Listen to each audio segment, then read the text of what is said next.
నిన్న ఏంటండి నిన్న 1 ఇయర్కి ముందు చనిపోయాడు.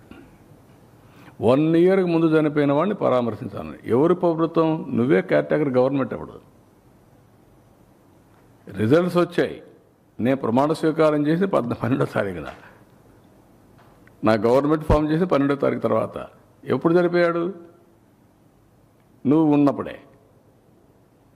అంటే కనీసం అలాంటిది 1 ఇయర్ తర్వాత పోయి నువ్వు దాన్ని ఒక ఇష్యూ చేయాలంటే నీ వెహికల్స్ కొట్టి ఒకడు చనిపోతే పరామర్శించరా మీరు?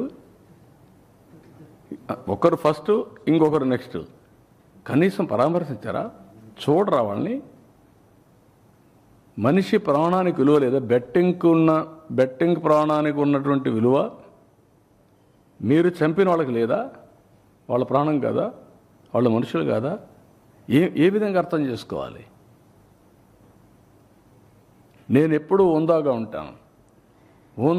ఉంటామని రౌడీలు కూడా ప్రోత్సహించారనుకో నేను అసమర్థుడు అవుతా. ఎవరు ఇది? నేను ఎందుకే మీకు ఒక మాట చెప్పాను, విచిత్రమైనటువంటి మనస్తత్వాలు ఉండే వ్యక్తులు వారుగా ఉంటారు. ఎవరన్నా మాట్లాడతారా? పోలీసులు తిడతారా? పబ్లిక్ని తిడతారా? మనం చెప్పి నరికేండ్రా పోయేసని చెప్తారా మీరు? ఏంటి ఇవన్నీ? ఎవరైనా ఎక్కడన్నా విన్నారా మీరు? ఎప్పుడన్నా చూసారా ఈ పోకడ? ఈ రాష్ట్రంలో దేశంలో ఏ రాజకీయ నాయకుడైనా, ఏ రాజకీయ పార్టీ అయినా ఇలాంటి ఒరవడు ఉందా?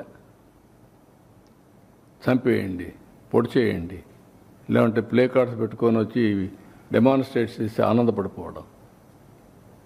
ఎక్కడికి పోతున్నాం? దాన్ని చూసి ఏం నేర్పిస్తున్నాం మన సమాజంలో? చాలా ప్రమాదం ఇవన్నీ.